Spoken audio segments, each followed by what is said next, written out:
Well, welcome back, everybody.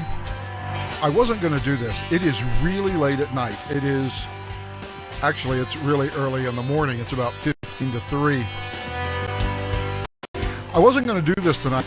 I heard the news, and I decided that I actually would not go to bed. I had actually already gone to bed, by the way.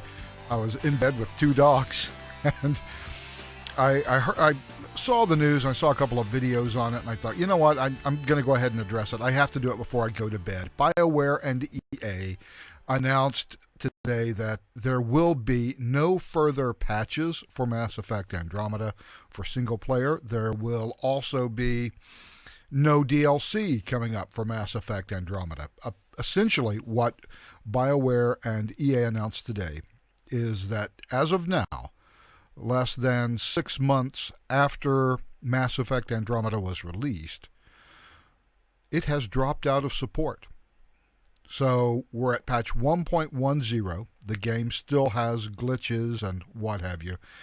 And as far as EA and BioWare are concerned, the single-player side of it is dead. They said, oh, we'll track what's going on with the Quarian Arc and all these other outstanding story bits by comic books and novels and whatnot.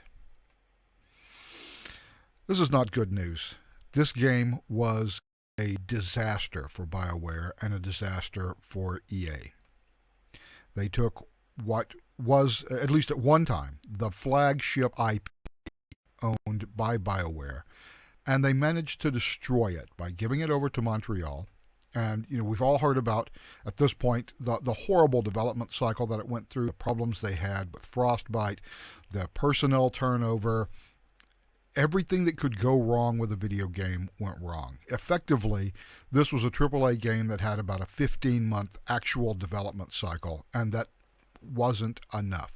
And as glitchy and buggy as the game still is, it's not ever going to get any better. So if you played this game and gave EA and BioWare your $60, you're going to be stuck with a faulty product.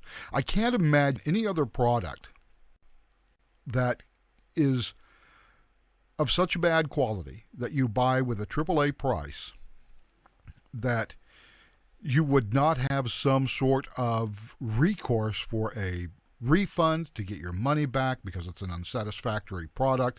It doesn't operate as expected.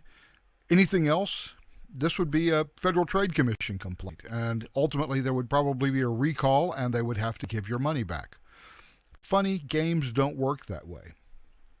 But this was a disaster for BioWare and EA. The sales were horrible. It was received horribly. And it's really sad to see a company take their premier IP and destroy it with a game this bad. How do you gamble with one of your top-selling intellectual properties and throw it away by giving it to BioWare Montreal, which was always a support studio, and which, by the way, no longer exists? Give them $40 million. Don't give them the support they need. Don't give them the personnel that they need, and then come up with a game and expect it to be successful. The game was awful. Now look, there are BioWare people who loved it, and they say, oh yeah, it's fine, it's a good Mass Effect game, blah, blah, blah, but it's just not. It's nowhere near as good as the original. I had never played the original Mass Effect trilogy before I got Mass Effect. So Mass Effect Andromeda. So Andromeda was really my initiation into the Mass Effect universe. I'm going to take a drink out of my big growler here. Yummy. Iced tea. So I played Mass Effect Andromeda. Frankly, I thought it was a pretty meh game. But I had friends that told me, look, if you've never played the original Mass Effect, you need to go back and do it. So I did. I went back. I got EA Origin access. I downloaded Mass Effect 1, 2, and 3, and I started playing through Mass Effect 1. And even Mass Effect 1, which now that we look at a decade after its release, seems horribly kludgy. The stupid quick time events, which is a test of your Twitch reflex, not really a gameplay mechanism. So I didn't like that at all. The combat was kind of awful and clunky. Everything about it was clunky. The graphics were clunky. Boy, it's amazing the quantum leap we've made forward in graphics since 2007. And yet, there was something about that story and those characters that made me play Mass Effect and not stop and not give up on what was a kludgy game with awful, outdated graphics. Couldn't put it down. Couldn't put Mass Effect 2 down. Could put Mass Effect 3 down. Obviously, Mass Effect 3's ending was a huge disappointment. And I'm coming to this. Of course, this is a game that came out in 2012. I'm playing it in 2017, so I know I'm far, far behind everybody. A god-awful ending. Horrible from not just a gameplay perspective, but horrible from a writing perspective, where they just subverted actually the plots of all three games with that last 10 minutes. And yet, with all of that, I loved that game. I loved Garrus and Liara and Tali and the whole universe. And after I played 2 complete playthroughs, one as male Shepard and one as female Shepard, on the original trilogy, I went back and tried to play Andromeda again. And so I made a female writer and started to play through it. And I got about 10 hours into it, and it occurred to me, I do not care about anyone on my ship. I don't care about my squad members. I don't care about anyone at the Nexus. I don't care if any of them live or die. I don't care that they need a place to live. It just did not draw me in. Just the back-to-back playthrough of playing Mass Effect, the original trilogy, and playing Mass Effect Andromeda really did nothing more than highlight how far Mass Effect Andromeda had fallen from the really high bar that was set by the original Mass Effect trilogy. Even Mass Effect 3 with its ending, if you take the ending out, even Mass Effect 3 was a good game with lots of great character moments, and it was those characters that drove that game. Characters certainly don't drive Mass Effect Andromeda because you simply can't care about them. And so I put Mass Effect Andromeda down. I don't expect I'll ever pick it up again, and guess what? Most people won't now, because that game is still clunky, it's still kludgy and buggy, and it will never be patched, and it will never be any better. That's sad. I hope Anthem is better, but Anthem looks a lot like Destiny to me, and so I'm probably not going to be all that into it. But there is something else that was just like Destiny that I am kind of into. I started playing Warframe last night. I downloaded it for free because it is a free-to-play game. And you know what? For a free-to-play game, it's not bad. It's like Destiny on steroids when it comes to customization, classes, and all of that other stuff. It really is an amazing accomplishment. Now, it is not pay to win, but it certainly is pay to win faster. I don't know, probably about 4 or 5 hours into it at this point, and it's still new to me, so it doesn't yet feel grindy. You get enough off of the missions to make you feel like you're getting a sense of accomplishment, to make you feel like you're collecting all the loot, and that's what it really is. It's a looter shooter. The whole point of the game is to get more loot to make your Warframe, which is some sort of powered armor, and upgrade it, to make your Warframe better, to upgrade your Warframe, to upgrade your weapons, to get new colors to apply to it, to get new types of mods to attach to your Warframe and to all of your weapons. So the whole point really is just to constantly level up and to constantly increase the power of your weapons and your Warframe. And in that sense, it doesn't really have an end game. There's no ending to it. It's just sort of, I'm going to make my character better and better and better. So it's somewhat pointless in that sense, and yet the gameplay is kind of fun. And all of the maps, and this is the one thing that you really hate about Destiny, which is, you go back to a map and you always start off in the same place, and you always have to sort of travel to a new place. And all the maps, of course, seem very familiar to you after a while. And Warframe does something interesting. All the maps are procedurally generated. I actually played a mission, and I've just failed the mission utterly within about 10 minutes. So I said, okay, well, that's fine. I'll just back out of it and I'll replay the mission. So I went back to the main menu and restarted the mission from scratch. And it generated a brand new map for me. all of the maps are procedurally generated when you start the level. And so they're never the same. They're always different. That is a fantastic way of starting off the game, and also making it feel not so grindy if you play the same missions over and over again to try to get whatever piece of equipment or whatever reward you're looking for.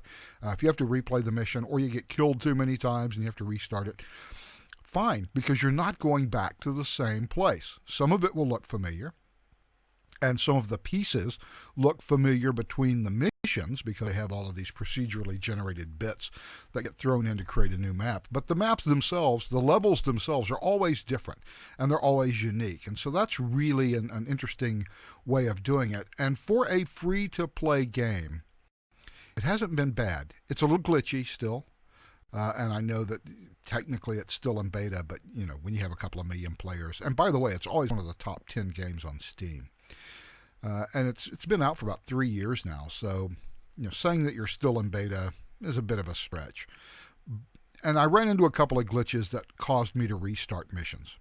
It's happened to me twice, and considering that I've got less than 10 hours in, that gives me a little bit of pause. However, other than that, the actual graphics themselves, the missions themselves, the combat is really interesting. In fact, the bad thing about this game is that there's so much that you can do in terms of movement in combat.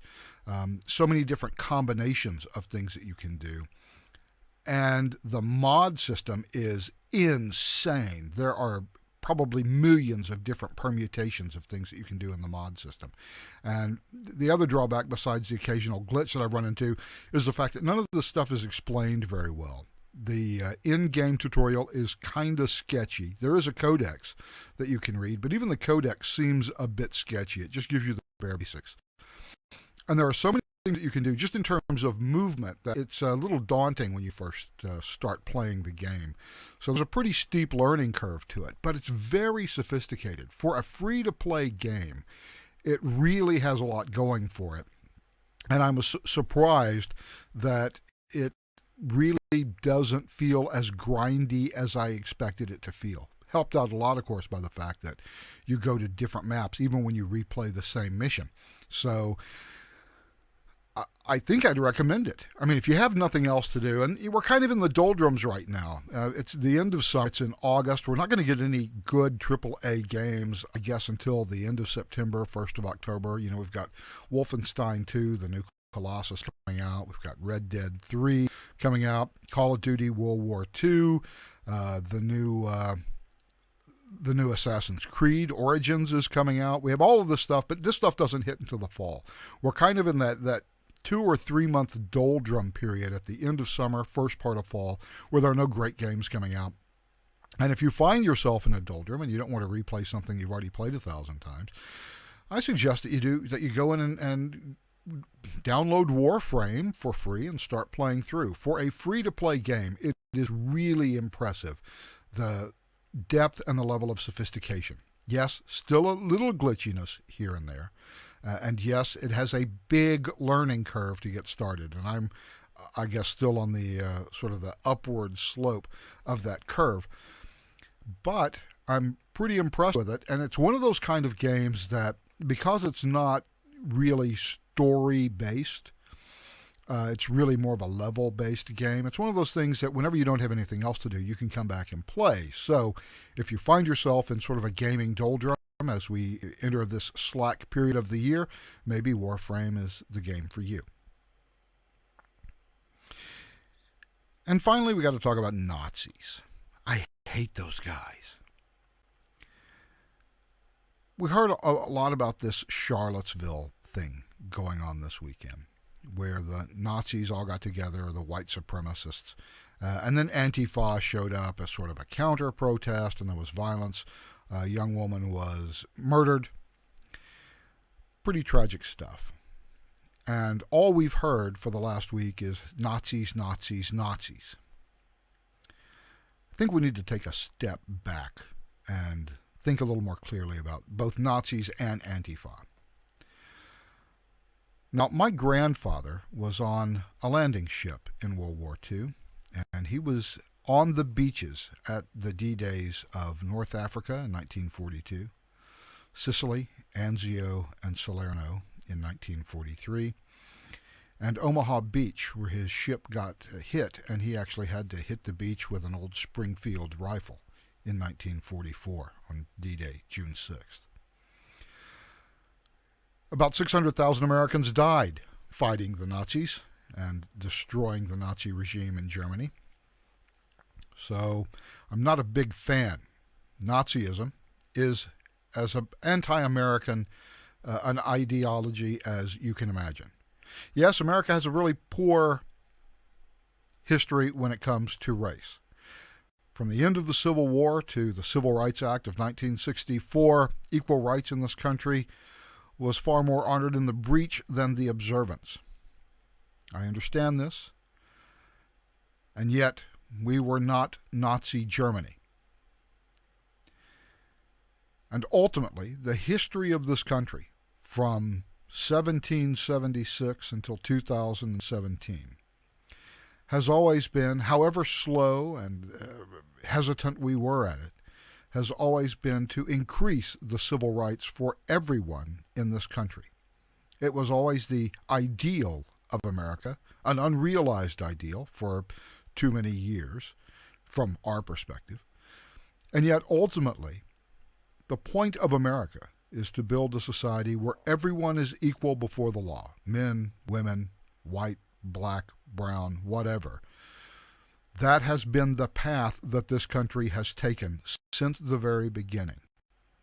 Every era has seen an increase in political freedom, an increase of the franchise, and more people becoming accepted into that ideal of equality before the law. That's the basic story of this country from its very beginnings. I think one has to go back and look at, if you want to judge American history, because this whole thing was about Confederate statues being torn down. America has always been, at any point in its history, the most liberal and democratic society that existed at the time. And at the time is a key word, because it is a capital mistake to judge the actions and attitudes of people who lived in historical times by our modern attitudes. They didn't live in our society. They didn't have the social advancement that we've had. They were products of their times. And as a product of its time, America has, in its time, always been the freest nation on the planet. In fact, one might say that it could be argued that we haven't gone far enough in the modern era to make ourselves free, that in fact we have pulled back a little bit on freedom, certainly since September 11th, 2001. We'll leave that for another time. The point is that for the most part, Americans, even during racially segregated eras in our history, America has always been ahead of most other countries. Now, sure, the British got rid of slavery before we did, about 30 years before we did. So that hasn't always been universally true in every aspect, but it has been generally true. And so we have these Civil War statues that were starting to be torn down. And the Nazis showed up. Nazism, the idea of white supremacy, is a throwback to an earlier, more primitive era in this and every other country's history. Let's not pretend that America was different in terms of its attitudes from the rest of the world. America was slightly more advanced. America wasn't modern in any sense. And like I said, ultimately, we moved past the era of white supremacy. And we've moved past the era of Nazism. Are there white supremacists left? Yes, there are. They're a very small subset of people. By the way, Antifa is a very small subset of people. But we'll talk about Antifa in a few moments. The point is, when we look at these Civil War statues, the big era of Civil War statuary, the big boom actually happened from about 1900 to about 1930. Mainly, I think, because the people of the South that generation that had fought and lived through the Civil War, they had started to die. And so they wanted to commemorate what they felt was their service, even to a lost cause, but a service that they performed honorably, even though the cause itself may not have been just. And, the Civil War leadership, in some cases, is really hard to completely condemn. Robert E. Lee was a reluctant Confederate. James Longstreet was a reluctant Confederate. Indeed, James Longstreet, the Confederate general, after the Civil War, armed black people to help them fight the KKK, set up by Nathan Bedford Forrest, and ultimately joined the Republican Party and became a proponent of equal rights in his time. And he was a Confederate general. Do we get rid of his statue? Robert E. Lee, a man who was not in favor of secession, reluctantly became a Confederate. And at the end of the war, unlike Nathan Bedford Forrest, the millionaire slave trader who launched a guerrilla campaign until he was hunted down, and then after the Civil War started the KKK to try to perpetuate the South's mistreatment of blacks.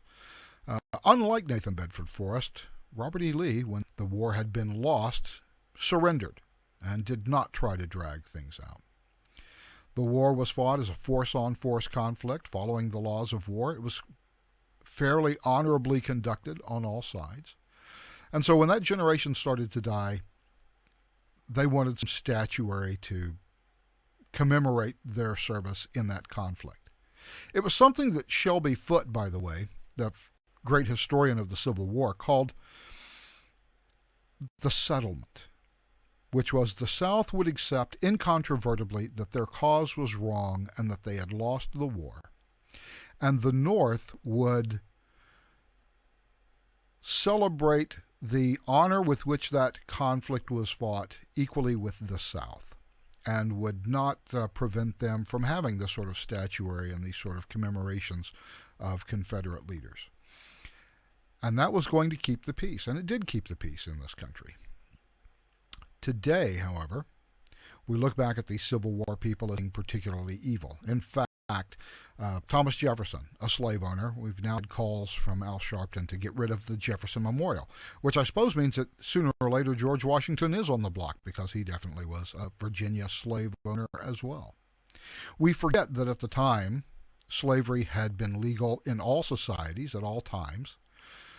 We talk about the philosopher Plato. Plato was the slave of Socrates. Slavery was commonly accepted. African slavery was a bit different. The racial component of slavery didn't really pop up until the 17th and 18th centuries, but slavery had always been legal in all societies, almost at all times. And this was the environment in which these people grew up in. And so they were able, as odd as it seems to us, to reconcile the idea of being free Americans alongside the institution of slavery, which ultimately this nation rejected. We did, in fact, fight a war in which hundreds of thousands of people died to end slavery. And I think we need to have at least, if not sympathy for, some understanding for these people who were on the Confederate side, many of whom were reluctant Confederates. Many of the Confederate generals were not particular proponents of slavery and certainly weren't particularly proponents of secession. They were fighting to defend their states at a time when we did not really see ourselves as Americans. We saw ourselves as Virginians and Ohioans and Marylanders. The allegiance to the United States was a secondary allegiance from the allegiance to your individual state. It was a different time, a different cultural milieu, and it's something that we need to understand. We may not agree with it, and we may think that they were, at that time, we may say from our modern perspective that they were absolutely wrong. But that is from our modern perspective. And I think had any of us lived 150 years ago, many of our opinions might be very, very different than they are today. We didn't live in that time, in that culture, in that society. And we can only judge a person's actions not by the standards of modern times, but by the standards of the times in which they lived. And if we find ourselves unable to do that, then maybe we should stay silent on the subject, because it shows that we don't really understand their lives and their ideas. Having said that, if you want to get rid of Confederate statues in your town, I heartily approve, and I suggest that you do so. I've never been a big fan of the Confederate flag or the Confederacy as a whole. It was a rebellion against the United States government. As far as I'm concerned, it needed to be put down. It needed to be put down violently. It was, and the South really shouldn't be going back and trying to revive the glories of the Confederacy today. But again, I'm a modern person, so I have modern ideas. People in 1900 to 1920 or 1930 apparently disagreed. There was another boom of Confederate statuary, and that was in the 1950s and early 1960s, whenever the Civil Rights era began and Southern governors, segregationists, put those up basically as a big middle finger to the federal government in Washington for interfering in what they called states' rights, which, of course, was the right to treat black people badly. But they lost that battle as well. You know, George Wallace, the former governor of Alabama, was reelected as governor of Alabama in the 1990s after he went around to the black community and apologized for being a segregationist in the 1950s and 1960s. They forgave him, and they elected him governor again. So people can change over time. Countries change over time. And it bothers me as an academic matter that we can't look back at the Confederate era or any other era, any earlier era in American history with any sort of understanding, and that we're now in the midst of this huge kerfluffle to tear down these statues. And the thing that's really bothersome is that the people who are becoming most invested in this whole argument are either white supremacists, American Nazis, or Antifa. American Nazis are a vestige at best of the past, and a foreign vestige of the past. We didn't send 600,000 American boys to die in Europe simply so that we could have people walk in this country and proclaim themselves to be Nazis. If you are proclaiming yourself to be a Nazi and you're walking around in the brown shirt and waving the swastika flag, you are un-American. On the other hand, just because you don't like Nazis doesn't make you a good person. And the Antifa people are just as bad on the other side. The Antifa people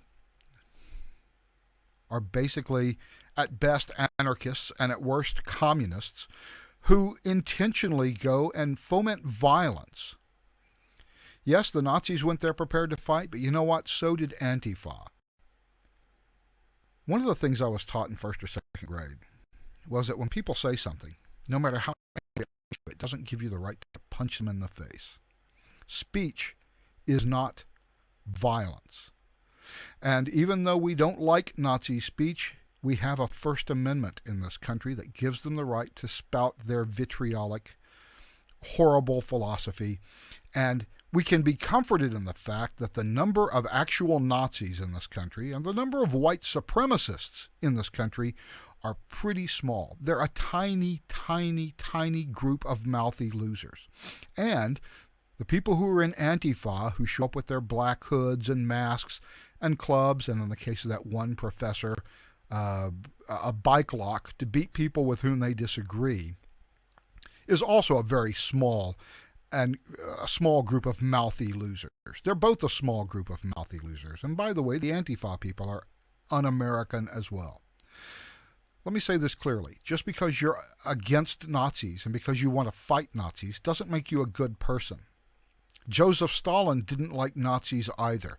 And before the Second World War started, he had starved at least 20 million people intentionally to collectivize agriculture in the Ukraine. He was a monster. And ultimately, over the course of 70 years of the Soviet Union, the estimate is that the Soviets managed to starve or otherwise imprison and work to death and torture to death and murder about 70 million people. So don't tell me how wonderful communism is, because communism's death toll is atrocious. In Cambodia, the Khmer Rouge killed about a third of their population. Sometimes just because, well, you wear glasses, you must be an intellectual, you can't be trusted, we'll kill you. Mao in China probably killed upwards of 100 million people. We figure during the Cultural Revolution and the Great Leap Forward, he probably ended up killing about 50 million of his own people. So there is an absolute good, and it's not measured by whether or not you like Nazis. Disliking Nazis is only one facet of things that make you good. Yes, all good people dislike Nazis.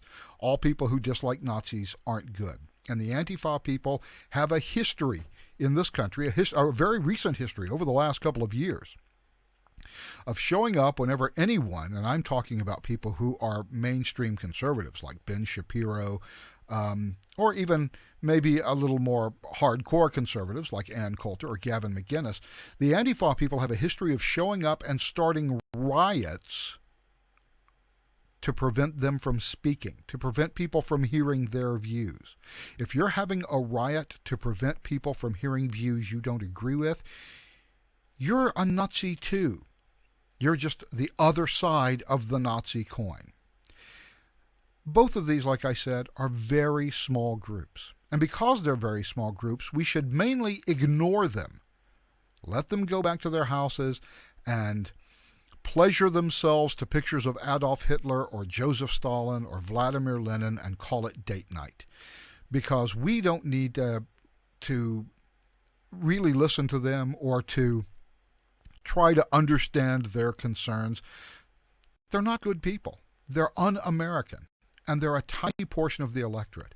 And yet we're spending hours of the 24-hour news cycle talking about nothing else but this small group of mouthy losers on both sides. We don't need to concentrate on mouthy losers. They're just not that big of a deal. They have no political power. They never will, because extremists in this country tend not to get political power. And yet that's all we're concentrating on the media. And the media is just insane in this country when it comes to this as well. Wolf Blitzer was on CNN after this attack in Barcelona where a guy drove a truck and killed 13 people, or at least that's the death toll so far as I know it. And Wolf Blitzer said, people are going to have to ask whether this is a copycat of the Charlottesville incident where that girl was run over. As if Muslim extremists haven't been using these car attacks in Nice and in Paris and in London for the last year and a half on a fairly constant basis. No one in Barcelona knows about what happened in Charlottesville, nor do they care. And you know what? We shouldn't care about what these Nazis and what these Antifa people say either. What we should have are the cops out there, and the second violence starts, clamp down hard on both sides and drag them both away to jail. Because violence in the streets cannot be countenanced in this country. We cannot let ourselves turn into Weimar Germany of the 1920s or some banana republic in South America. We need to enforce the rule of law. And the rule of law includes both allowing people to speak even if we intensely dislike their ideas, because that's what freedom means, and also to clamp down with all the force of the law that we are legally able to do the second any sort of violence breaks out, irrespective of who starts the violence. And when both the Nazis and the Antifa show up prepared to fight, the cops need to be there prepared to clamp down, clear it out, maybe even call in the National Guard if you have to, arrest these people, toss them in jail where they belong. We can't have a civil society where political violence opens up in the street. In that way lies madness. So, if you're a Nazi, I guess we got to listen to you. And if you're Antifa, I guess we got to listen to you too. But what we can't do is allow you to go into the streets and start pitched battles like the Nazis and the communists did in Weimar Germany in the 1920s. We need to crack down on political violence. And we need to be tolerant. And tolerant means letting anyone speak as long as they don't harm the person or property of another. If you're offended by what you hear, or if what you hear bothers you, however deeply it bothers you, it's still speech. It's not violence, and people get to speak in this country. And so all of this talk that we've heard over the last couple of weeks is, well, maybe we need to look at the First Amendment. Maybe we need to limit the First Amendment. That is the first step towards totalitarianism, and you will regret it intensely if we go down that path. I would far rather be inconvenienced by the problems that come with freedom than I would by the problems that come with totalitarianism. And you should too. Well, that's about all I have for tonight, or this morning. Thanks for listening. We'll talk to you later. Bye-bye.